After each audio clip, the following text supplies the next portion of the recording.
So found us a reflection here going to Santa Fe Springs, California.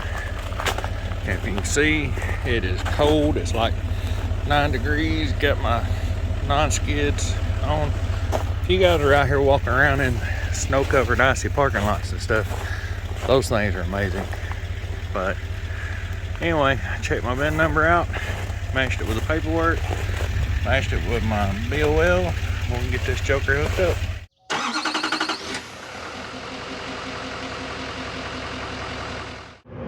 So we are rolling down 31 now. I didn't do any video on hooking up because it was really cold and there was a lot of traffic in the yard, and I just wanted to get hooked up and get off the yard.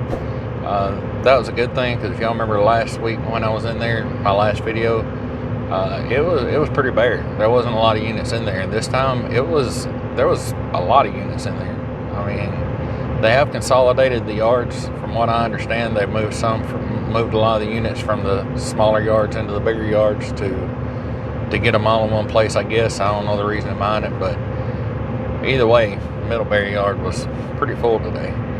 And a lot of people coming in and bringing units in and pulling units out. So, I mean, it looked good. It looked like a positive to me. I hope so anyway.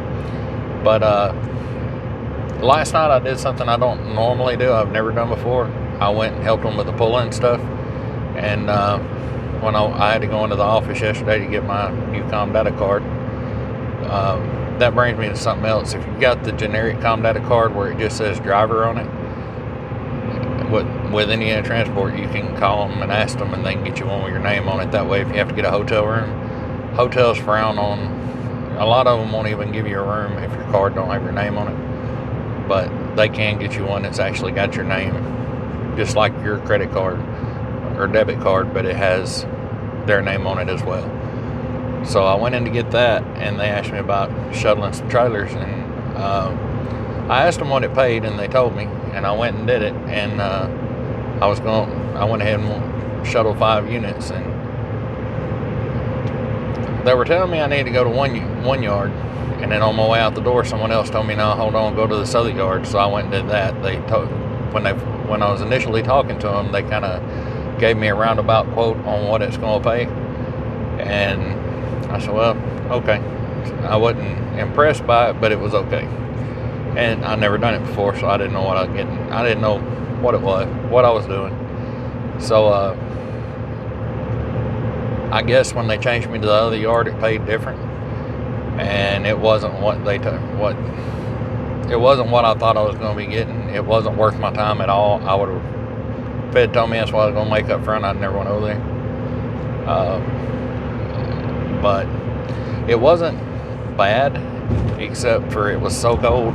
Most of the units I pulled had their own batteries on them, and those batteries were dead. The Autogen Jumpbox got a workout last night. I completely killed it. You know, the hydraulic pumps on the trailers were frozen. Everything was dead.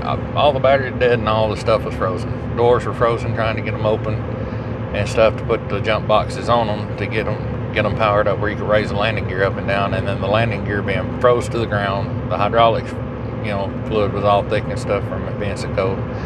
It really took the power out. I had the Autogen, and I also had the little Tac Life T8 Pro that I got, the small one, the one that won't hardly jump a car off. I had thought about, giving that to my neighbors or somebody that might get some use out of it that has smaller vehicles, but I tell you what, it came in handy last night after hours of use on the Autogen, and then swapping over to the and then using both of them together. When the Autogen got down to about 2 bars, I started using the little one with the big one and clamping them both together, and that's what got me through. If it wouldn't have been for that, I would have probably come up short on getting that last one unhooked last night. But anyway, I'm not saying don't help them out and shuttle trailers.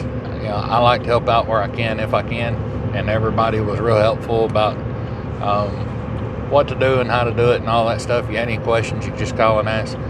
Make sure and nail down the price of what you're going to get for doing what you're doing.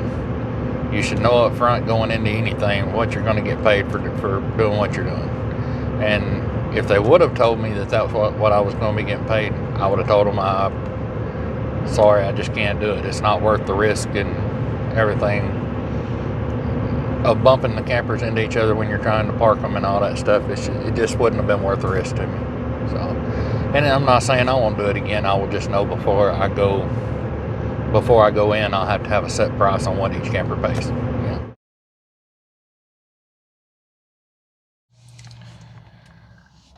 This has been a busy trip. I didn't get a lot of video coming across. I don't think I got any video coming across. And but when I got here, I did want to make a note of, if you're coming to Mike Thompson's in Santa Fe Springs, California, off Firestone Boulevard, when you're coming up by it, if you're coming in where the dealership's going to be on your left, like I did, there's a blue gate right on the other side of the building, and it says new unit deliveries.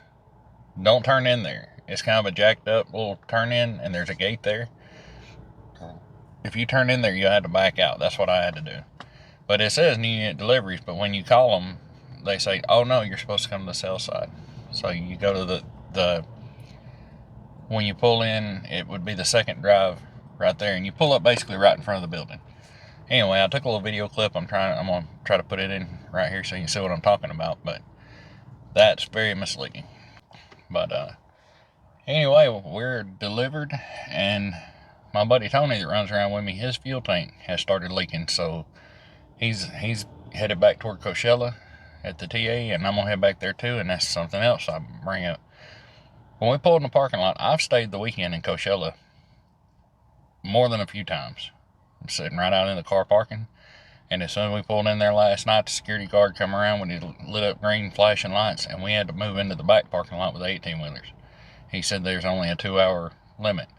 Talked to another driver in the parking lot last night that said they came around and flashed their lights at him and got on a loudspeaker and told him, he had to leave. He said, but hell, I was already in bed. I just ignored it, and they never come back.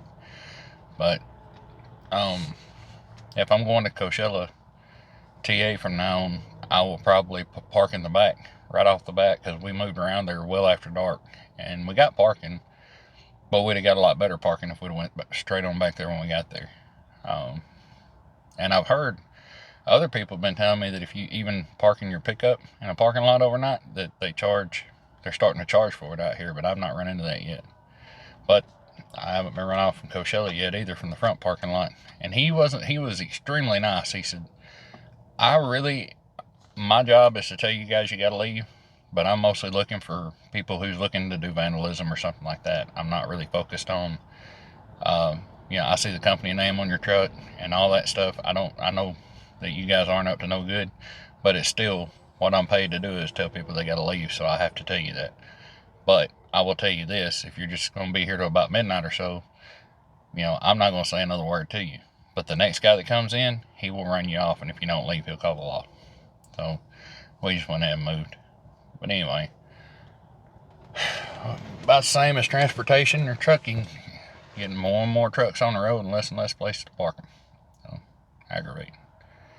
Anyway, guys, like, share, and subscribe, and I'll see you in the next one.